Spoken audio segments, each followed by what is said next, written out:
Hit TV YouTube channels లో మీ వ్యాపార ప్రకటనలకు మరియు ప్రమోషనల్ ఇంటర్వ్యూస్ కోసం వెంటనే సంప్రదించండి.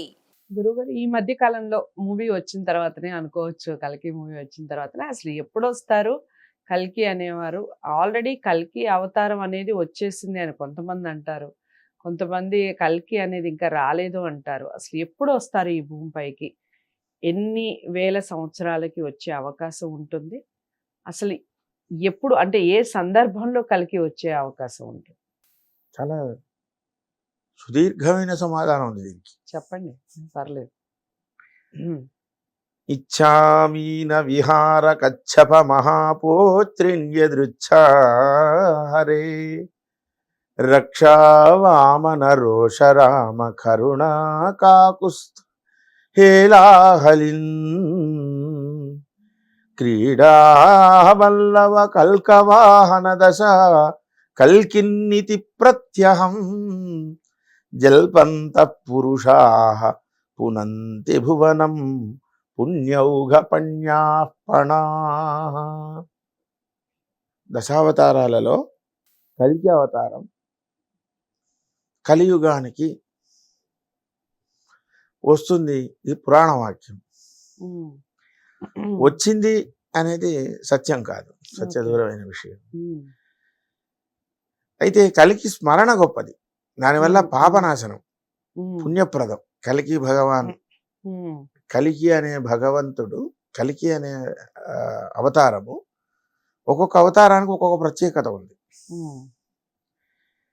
ఆ కలికి భగవానుడు యొక్క అవతారం కూడా ఇప్పుడు కాదు, ఎట్లా ఉంటుంది దాని ప్రభావం అంటే కొన్ని లక్షణాలు చెప్పారు వ్యాస మహర్షి. అందులో మొట్టమొదటిది యజ్ఞదూరమై, స్వాహాకారము, సదాకారము, వషట్కారాదులు అంటే మంత్రదూరమై, అనుష్ఠాన దూరమై, యజ్ఞానికి దూరమై, వైదిక సనాతన ధర్మానికి దూరమైన నాడు, కంప్లీట్గా ఎక్కడ వేదస్వరమే లేని నాడు, గోవధ పుష్కలంగా జరుగుతూ గోమాంస భక్షణమే విశేషంగా జరుగుతున్న నాడు, వివాహ వ్యవస్థ నిలబడకుండా, భర్తను భార్య విశ్వసించకుండా, భార్యను భర్త విశ్వసించకుండా కృత్రిమ యాంత్రిక మహాలౌకిక జీవనం జరుగుతున్న నాడు, తల్లిదండ్రులను చూడడము, తల్లిదండ్రులను గౌరవించడము, తల్లిదండ్రులకు ఒక విలువ చేయటము, ఇవి సమూలంగా లేని నాడు. అంటే ఇప్పుడిప్పుడే ప్రారంభమైన ఇవన్నీ మనం వింటున్నవి. ఇప్పుడు ఏవి సమృద్ధి స్థితిలో లేవు, కనీసం ప్రారంభం కనబడుతుంది. ఎందుకంటే కలియుగం గనక. భర్తను గౌరవించడం అనే భార్యకు తెలియదు, భార్యకు విలువ చేయటం, భార్యకు తగు స్థానాన్ని సముచితంగా, అది ఇద్దరి పట్ల ఒక మమతానురాగాలతో జీవనం లేని నాడు. పురుషుల ఆయుర్దాయం అంటే ఆయు ప్రమాణం కేవలం 18 సంవత్సరాలకే పూర్తయినాడు. గుర్తుంచుకోండి, ఇవన్నీ వ్యాసుల మహర్షి చెప్పినారు కల్కి ఎట్లా వస్తారు అని. అంటే పురుష ఆయు ప్రమాణం కేవలం 18 సంవత్సరాలకే పూర్తవుతుంది.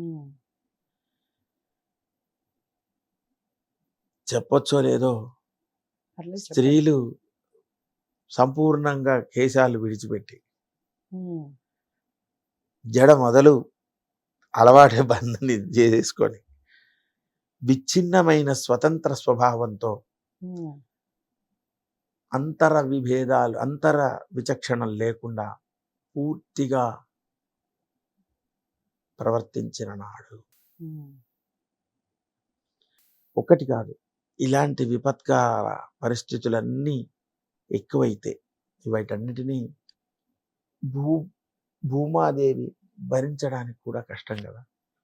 ఇందాక మనం ఒక మాట పోయిన ఎపిసోడ్లో చెప్పుకున్నాం, ఏ తల్లి ఏ తండ్రి తమ పిల్లల నాశనాన్ని చూడలేరు.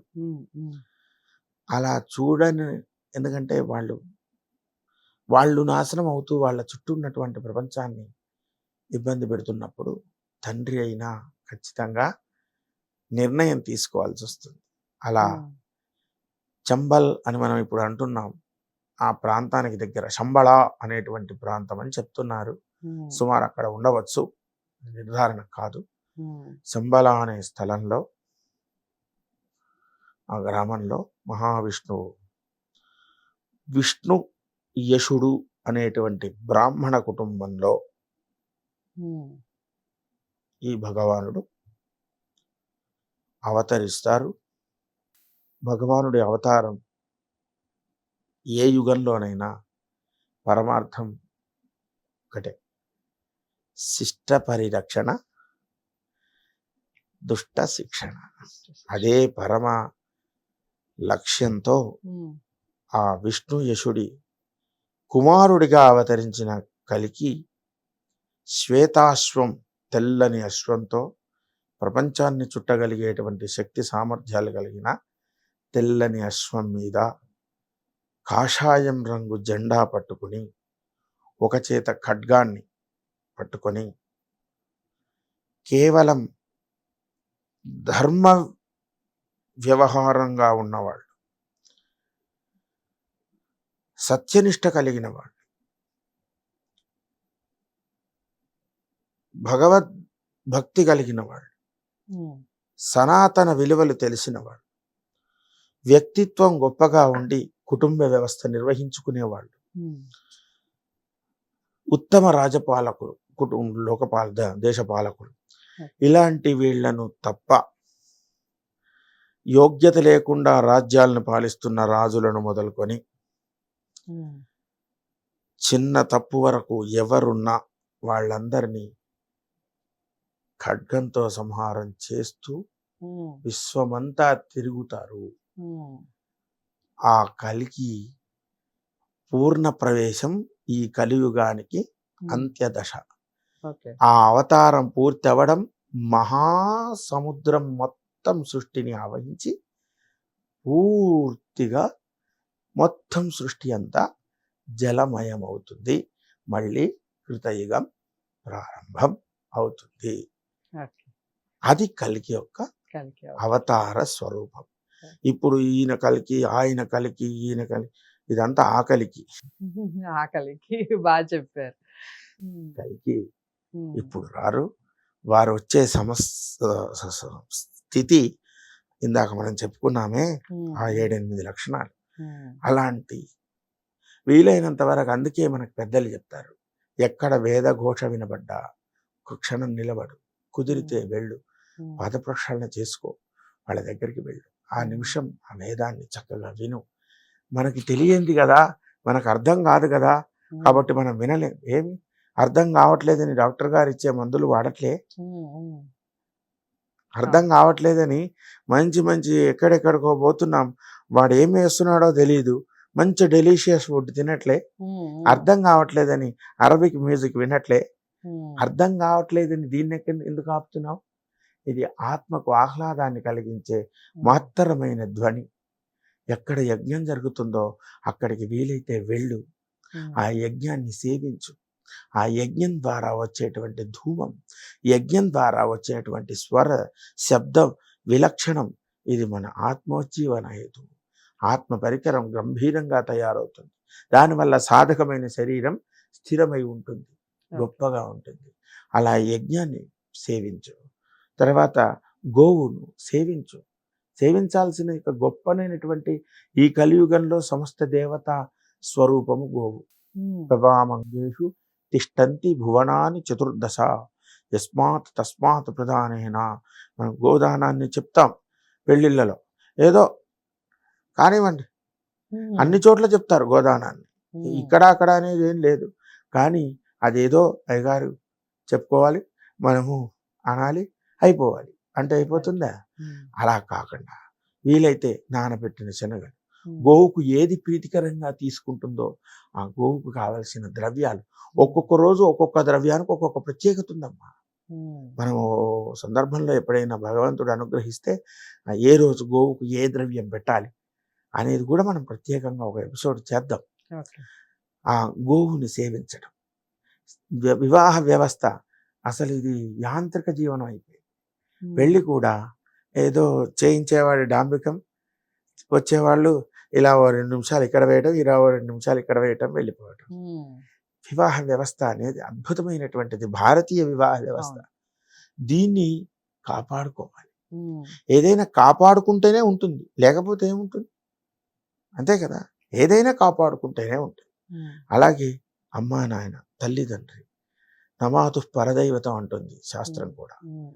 మీరు ఎన్ని వేల కోట్ల దేవతలకి దండం పెట్టి వాళ్ళ అనుగ్రహాలు తీసుకున్నా ఒక్క అమ్మ దయ లేకపోతే ఇవన్నీ బూడిద పోసిన అంతే కదా.